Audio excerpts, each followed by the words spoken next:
The biggest thing that I've gotten out of the advanced permaculture online is just how immersive it is, and all these different professionals, all these people doing their specific permaculture path that's close to their heart, and seeing all those examples and kind of stitching the thread together into what I want to do to create a regenerative livelihood for myself, for my family, for my community, so that I can, sure, get that for myself first, but I want to share it with my community and be available for people. And through APSO, I've been able to do that. I've been able to take a little Korean natural farming here, a little best practices worm castings here, just amazing knowledge from Peter McCoy, and learn how to do a swale in my garden at the same time. And then to put all that together at my little rinky-dink little woodland garden lot and make things happen.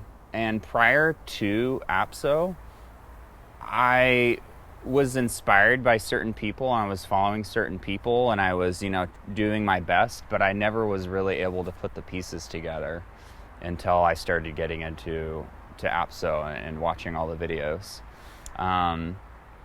And I've wanted to do many different things at different times. Like at one point, I wanted to do medicinal fungi and do like a tincture business, which I'm still interested in.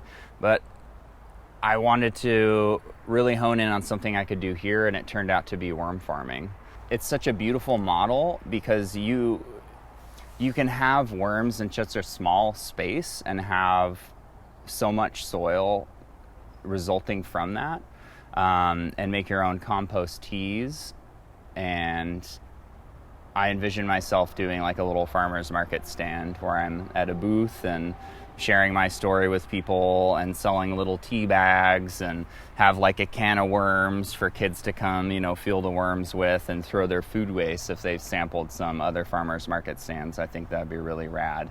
And then I have the educator, the teacher spirit in my blood. Both my mom and dad were teachers. Both my grandma and grandpa were teachers. My beloved wife, she is a teacher. So it's just a natural path for me to follow down into this education and entrepreneurial journey that Matt Powers has so beautifully presented in APSO. So no matter where you come from or what your story is, you're going to be able to take a course like Advanced Permaculture Student online and get a huge amount of information out of it. And that's just the start. See, you get all the information from the course and you start putting into practice, and then that becomes a working, living knowledge that you can be so proud of. And then once you start applying that knowledge, X amount of months later, X amount of years later, that just becomes like practical wisdom that's oozing from the heart. It's coming out of your hands. You're using your intellect the way that we should be, in service to nature, to each other, and to the heart, really. And I'm just going to keep following the breadcrumb trail. I'm so stoked for APSO to be building this base of fellow students and of reaching more people and doing more site visits, because I'm along for the journey for life. It struck a chord with me. The reason I got into all of this in the first place is because I, as a young male in his 20s, just kind of bored with the way things were going and very distraught and disappointed. And a lot of resulting behaviors out of that. I've had my problems with the law. I've had legal problems. I've had problems with the bottle.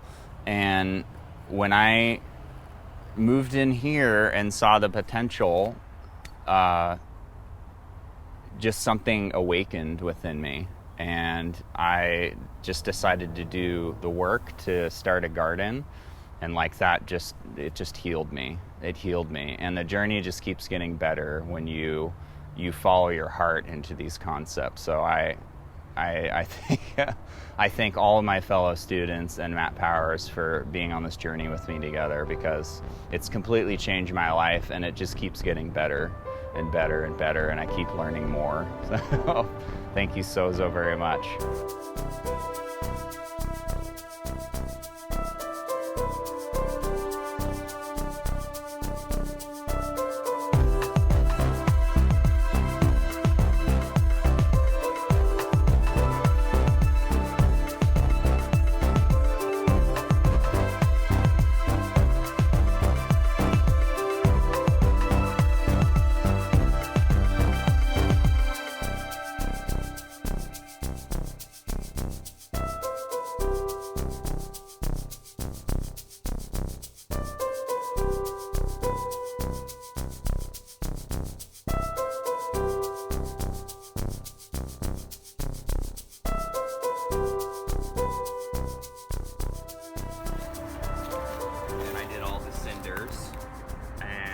I put this 1/2-inch chicken wire underneath and to the sides to keep out the moles. I love my mole friends. I want them to be here, but they will most definitely go underneath all of this.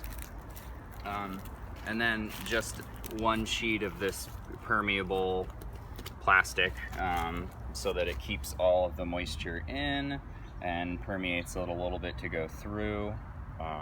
The native soil that I built up with it has just kind of turned into adobe-like at this point. It really has. Look at that. I was wondering if this was concrete, but this is just native soil. Yeah, it's just the native soil that's just gotten completely caked. And then this section that's covered with burlap is what I brought from over here to here, and then put this screen, you know, on top of it for a minute to get the worms to grow up into here with some watermelons and different foods.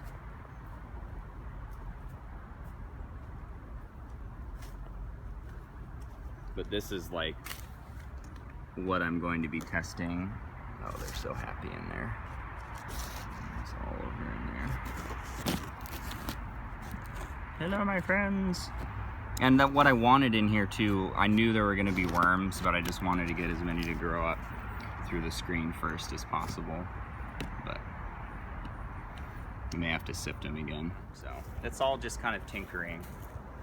But I'm excited to use this in a tea.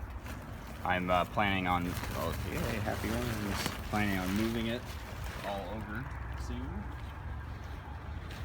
But really pleased with it.